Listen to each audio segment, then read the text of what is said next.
Yes, I would now like to request Professor K.C. Pandey to start with the presentation. Okay, so very good morning to all, and Good morning, sir. I'm grateful to the Honorable Vice Chancellor of KK State Open University, Guwahati, and Dr. Bhaskar Bhattacharya to invite me to deliver this lecture on this auspicious day of World Philosophy Day today, which is celebrated throughout the world. And in India, we celebrate it with much enthusiasm and much excitement throughout our country. Today, I am going to deliver here and then going to organize one World Philosophy Day in our department at Department of Philosophy, University of Lucknow, uh, at 2:30 p.m. from 2:30 to 5:30, and then I'm going to deliver another talk in Delhi. So you can imagine that today is a very hectic day for all those who basically wish for the growth and development of philosophy in this country. And uh, here, I would like to note that this auspicious day is a day through which we inculcate ideas into our coming generations so that we have a mindset of philosophy. Philosophy is a way of life, philosophy is a way of living, philosophy is a way of thinking.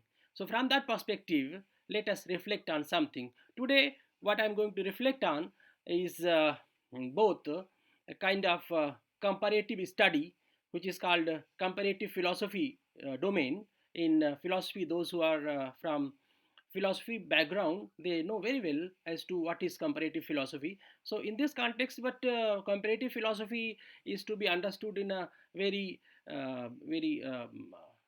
subtle manner, that as to what is comparative philosophy and what is comparative philosophy not. So but then that is a big debate itself as to what is comparative philosophy.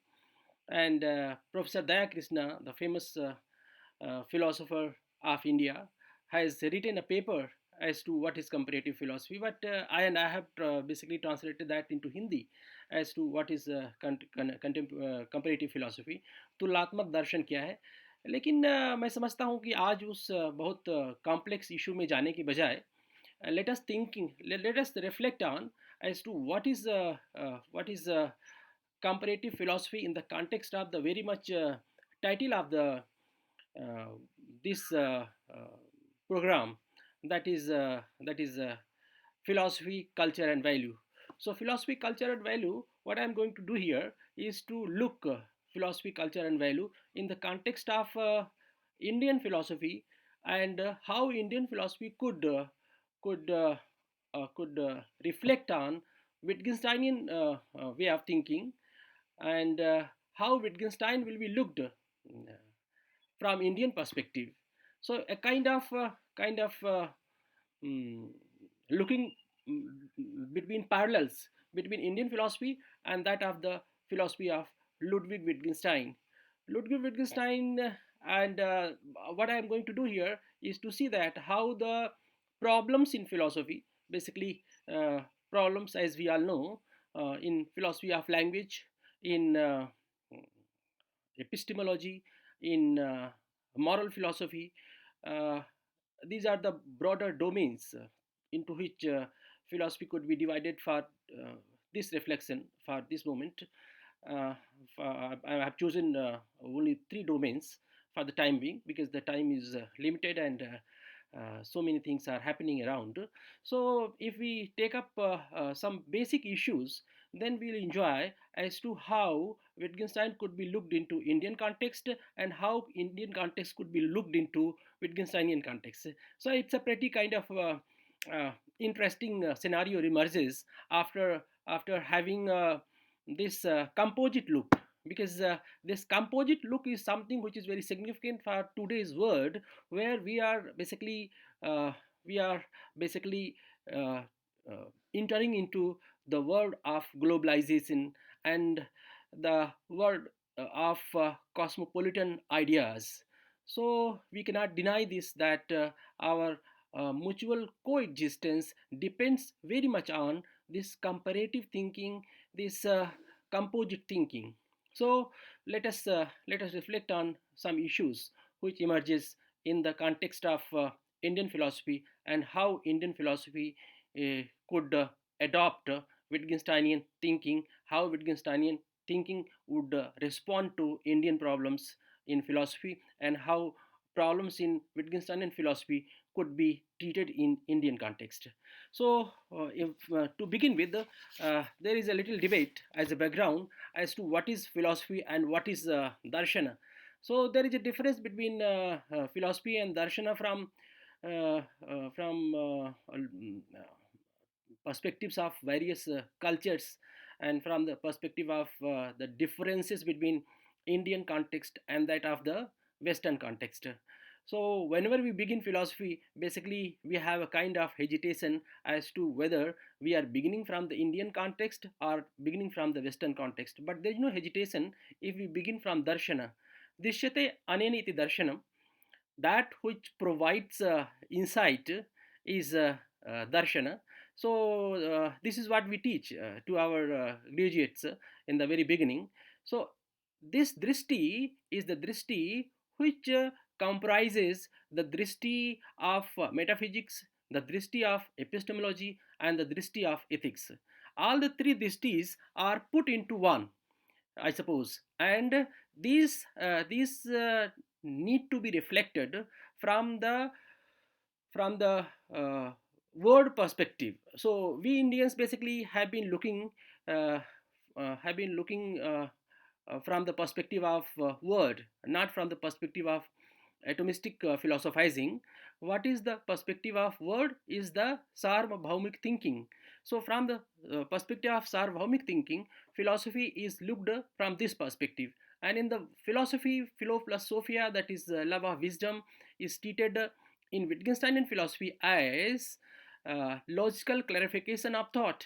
So very much philosophy is given there as something which is insight uh, obtained from logical clarification argument, where you come to know what is truth. So basically, if we see closely, we find that obtaining insight is the hallmark of Wittgensteinian philosophy as well as that of Indian philosophy. Now, this insight has to be interpreted in different ways. That is another matter, that that the contextual needs are to be treated as per the conditions of the country or the nation. But what is important is that both Indian philosophy as well as Wittgensteinian philosophy, they both emphasize on obtaining insights.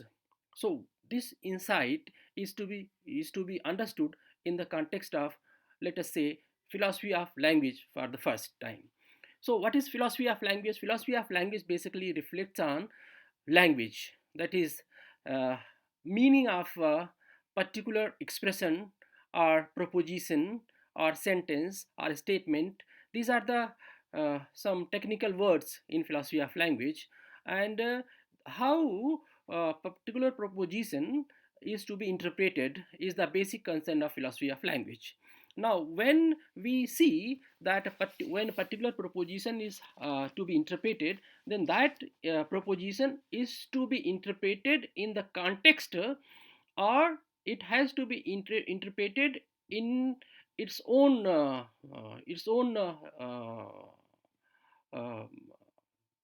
in its own way, not into taken to the context of the external world. This is the question. Now, if we reflect on this very question, that is the whether the words or and sentences are to be interpreted in the particular context, we find that in Indian context, Bhattacharya basically has reflected on very much on this issue, and he says that language and reality share the same logical structure. Now, Wittgensteinian notion of philosophy of language is a deep subject, but I'm not going into that detail here again. But only taking this aspect of Wittgenstein, that is, language and reality are two realities. Basically, one side is language, other side is word, and they basically share the same logical structure. Now, this problem, if we look from the Tactarian point of view of Wittgenstein, we find that Wittgenstein is saying exactly the same thing, which Bhartrhari had said long before in his Vakipadiyam. What is that? Wittgenstein says that word consists of facts. So, uh, all that which belongs to this word is nothing but facts, and that which is beyond the word is not fact. So, Wittgenstein makes the distinction between sable and soable, and this word of sable, in which he limits the language, that is, language cannot transcend to the word of transcend to the word of facts. This word basically is made up of facts, and language cannot go beyond the word and touches the such things uh, as the reality of death, meaning of life, notion of philosophy itself, and so many other things which are inexpressible. For example, love. For example, uh, uh, death. For example, uh, feeling of friendship. These are the things are beyond the word of facts, and that which are beyond the word of facts is not the realm through which language could reach there. So, from this perspective, we find that in Wittgenstein there is a clear-cut distinction between language and that which is beyond language. That is, language, which is the word of sable, and the beyond language, which is the word of showable. This word of sable and showable has had great uh, affinity with the Bhartrharian philosophy of language, where uh, we find uh, language as belonging to this word, and we find the distinction between para, pasyanti, and madhyama. And now, what is the basic issue here is that language is something which is the counterpart of reality outside in the world. That means that the Wittgensteinian word of facts is similar, rather similar to Barthelian word, where we are dealing with the things in the word. So things in the word of Bargieri basically is the facts of the word of Wittgenstein. Now these resemblances are taken into context when we deal with Wittgensteinian picture theory of meaning. That is, proposition is the picture of reality outside in the world. So again, if we go beyond Bhartrhari and we go to Nyaya, we find that Nyaya we find meaning of a proposition is to be decided through basic elements of akanksha, yogita, sannidhan, tatparya. So this akanksha, yogita, sannidhan, tatparya, basically these are the four conditions of deciding the meaning of a particular proposition. That is, meaning of a proposition depends upon very much the desire of various words to unite together and give rise to a particular meaning. This is called akanksha. Akanksha is the mutual affinity of words of a particular sentence to come together and give rise to meaning.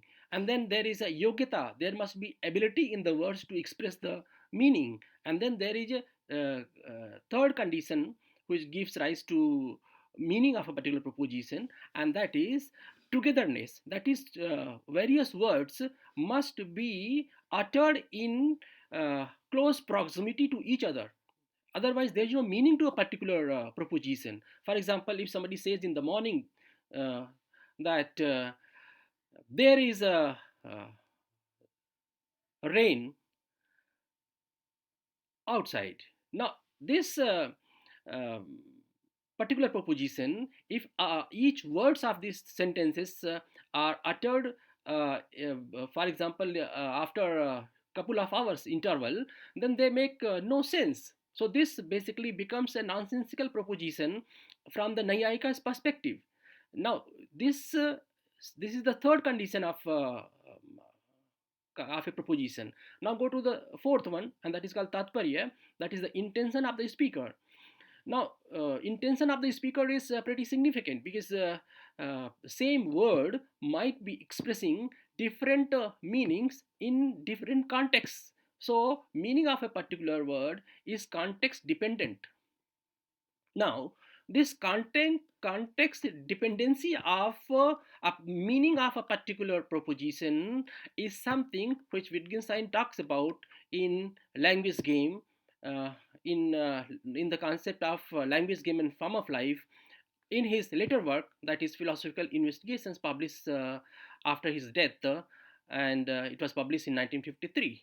Now, these are the things, affinity in philosophy of language, which bring Wittgenstein and Indian philosophy very close to each other, and they need to be looked into for enriching our own culture, for for enriching our own culture, for enriching our own philosophy, for getting insights from abroad, from getting insights from all those ideas abroad, which are good for us. Because in our culture, ano bhadra uh, rito yantu vishwata, we respect ideas from across the world.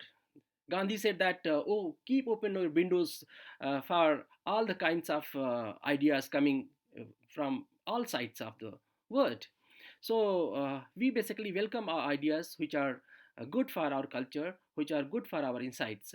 This much is what I think that I can say about philosophy of language, resemblances between Indian philosophy and Wittgenstein. Then we can go into epistemology aspect of philosophy, where we find that the resemblances between Indian philosophy and Wittgenstein are to be explored further. This is something which is unexplored area. Researches have not been done in this area, and we are looking forward to do something more in this area, and that is called area in philosophy, theory of knowledge. Now, the basic question in theory of knowledge is, what is knowledge? How knowledge is defined? Whether knowledge is Partha Pramanyavada or Swatah Pramanyavada. These are two theories of the validity of knowledge in Indian philosophy. That is, whether knowledge is valid in itself, or it is validated later on through external conditions. Now, these two positions are held by various schools of Indian philosophy. That is, in Indian philosophy itself, there is a debate between Swatah Pramanya and Partha Pramanya. So, for example, Mimamsa and Sankhya are schools in Indian philosophy which accept Swatah Pramanyavada. As different from these schools, Bauddha and Nyaya, some schools are Bauddha rather, and Nyaya accept Partha Pramanyavada.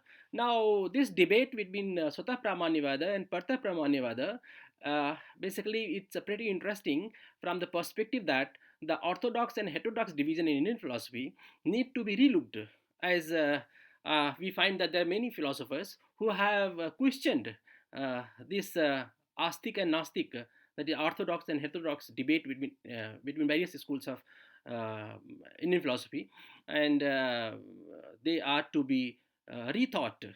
So, how in this context this is relevant? This context, I was amused to find out that Bauddha and Nyaya belonging to so-called different schools. That is, Bauddha is Nastika and Nyaya is Astika.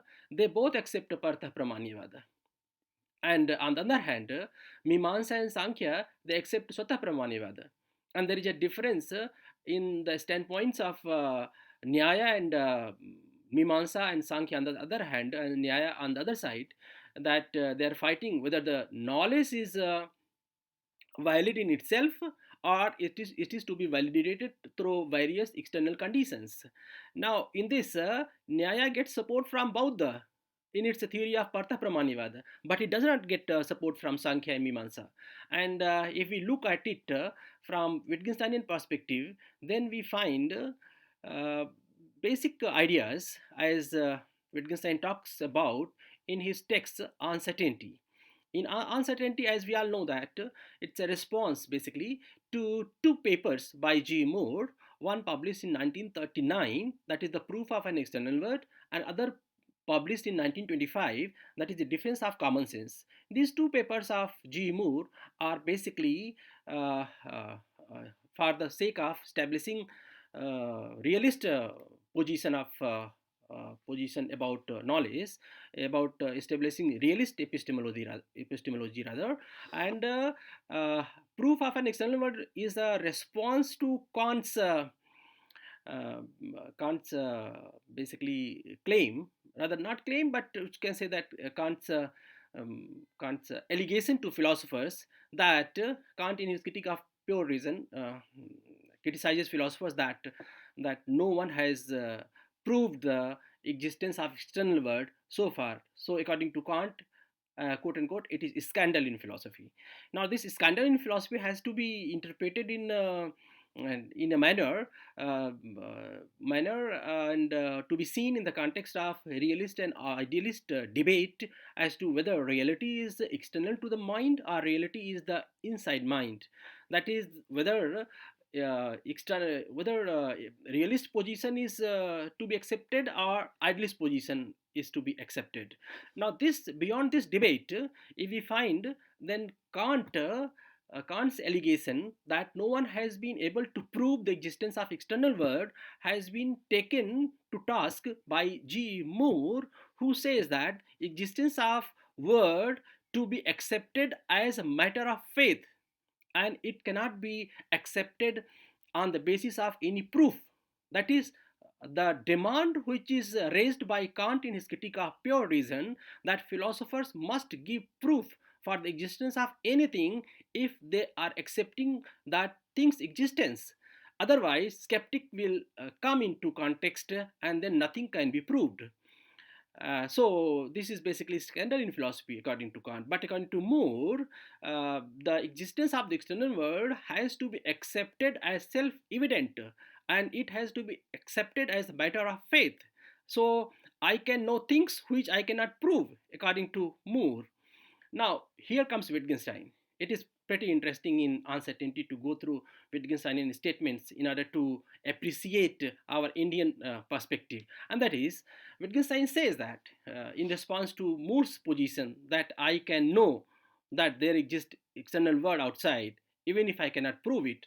So Wittgenstein's first statement in Uncertainty is, if you if you do know that here is one hand, I will grant you all the rest. Because in order to prove his position, Moore had said that I know that this is my left hand, I know that this is my right hand. So his intention was to prove, Moore's intention was to prove that I know that this is my left hand, I know that this is my right hand. So in a way that I have proved the existence of external world, because you can know only that thing which exists. In response to Wittgenstein, in response to Moore's this statement, Wittgenstein has said this, what I said, that if you can prove this, that this is your left hand and this is your right hand, then it means that you can prove everything. I will accept everything. So this is pretty interesting, and Wittgenstein goes and through his 600 plus propositions in Uncertainty, rather 600 plus paragraphs in Uncertainty to prove that Moore basically is wrong in his point of view, that the acceptance of the external world has to be accepted. That is, the argument for the existence of the external world is something which cannot be stated in a way, and that argument has to be accepted as an article of faith. That is, even if I cannot give any argument for the existence of the external world, even then I can be taken as the one who has basically has the proof of the external world. So Wittgenstein raises the question that you cannot say that you have the proof of the external world. So there is a kind of triangular debate in Uncertainty between Wittgenstein skeptic and G. Moore, we can say that. So all these things are pretty interesting from the perspective of Indian philosophy. And uh, and uh, how it is interesting, we find that in Indian philosophy there is a debate between Swata Pramanyavada and Partha Pramanyavada, that is the self intrinsic validity of knowledge or extrinsic validity of knowledge. So in my interpretation, Wittgenstein could be treated as endorsing Partha Pramanyavada, that is extrinsic validity of knowledge, and that position is acceptable to Buddhists and Nyayikas, those who accept Partha Pramanyavada. On the other hand, Moore's position is and Kantian position basically is acceptable to Mimamsa and Sankhya, who basically advocate for Swata Pramanyavada. And there are many in this context there are many propositions in uncertainty which are very interesting to know and to listen. But since we can have some here, that is doubting the existence of the external world does not mean, for example, doubting the existence of planet. So here Wittgenstein is raising the issue, that is a philosophical issue, of course, and that is what, that if you are doubting the existence of the external world, is not doubting the existence of anything outside in the world, for example, planet, because doubting on the existence of world basically presupposes the doubter itself. So in a way, Wittgenstein is very much taking the side of Descartes, where he said that "Quos tu ergo sum," I think therefore I am. So it is the intrinsic validity of knowledge is almost not acceptable from a particular perspective in Wittgenstein's uncertainty, but he could be interpreted from Nayaka's perspective. But this standpoint, this interpretation which I am giving here, may be uh, debated further, and it could be held that Wittgenstein could be treated as uh, educating intrinsic validity of knowledge and not as extrinsic validity of knowledge. And for this, one can bring arguments which are given in various paragraphs as well here in uncertainty. So it is altogether very interesting and to research further. Uh, but here I'm just limiting my interpretation in epistemology aspect of philosophy from the perspective of Wittgenstein and Indian philosophy, and I would like to reflect something on metaphysics as well as in ethics in brief and in the fast mode, because the time is running out. And what I'm concentrating on in metaphysics basically is Chris Kudmunsen's interpretation of Wittgenstein and Buddhism, and so far as the ethics is concerned. And in ethics, basically, in that is a book on basically ethics. When Chris Kudmunsen writes about Wittgenstein and Buddhism, where he's saying that the metaphysical issue of universals between Buddhism and Wittgenstein resemble to each other, and they are nothing but the same standpoint. I have basically debated this standpoint in a paper as to how Chris Kudmunsen's position that the resemblances between Wittgenstein and Buddhism are not basically resemblances but similarities are to be further debated and brought forward to counter this position. That is, Buddhist Apohavada is the theory that there are no universals, and universals are not there. For this, Buddhists give the argument.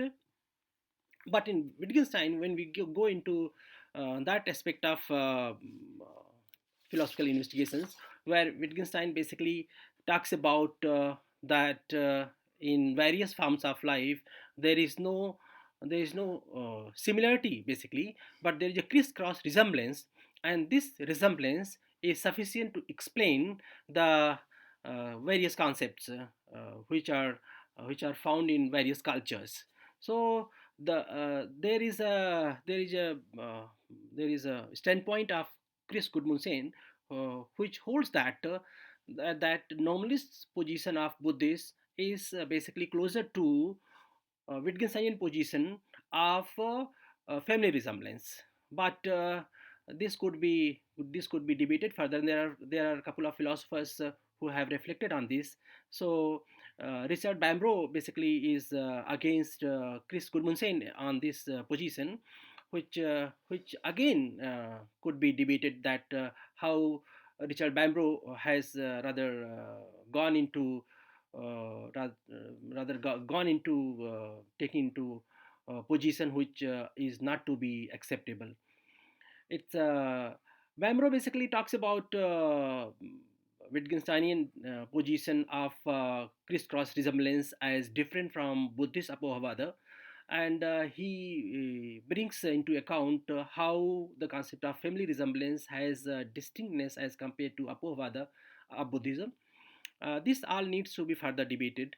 And from this metaphysical perspective, if we come to ethics, we find that in ethics, when take into account Wittgensteinian concept of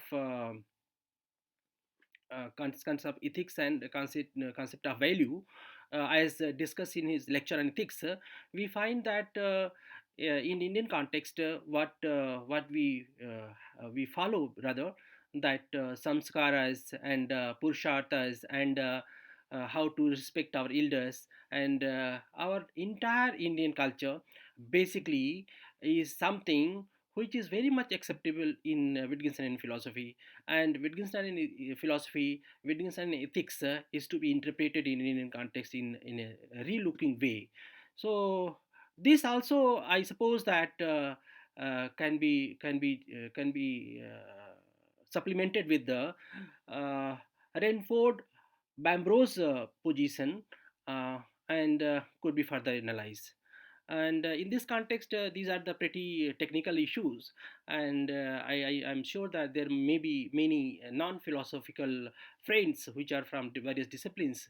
Then I would not like to go into much detail, much complex philosophical issues, and would like to say here that I suppose for this today, uh, this much is sufficient to inculcate my ideas into the coming generation for the progress of philosophy in India.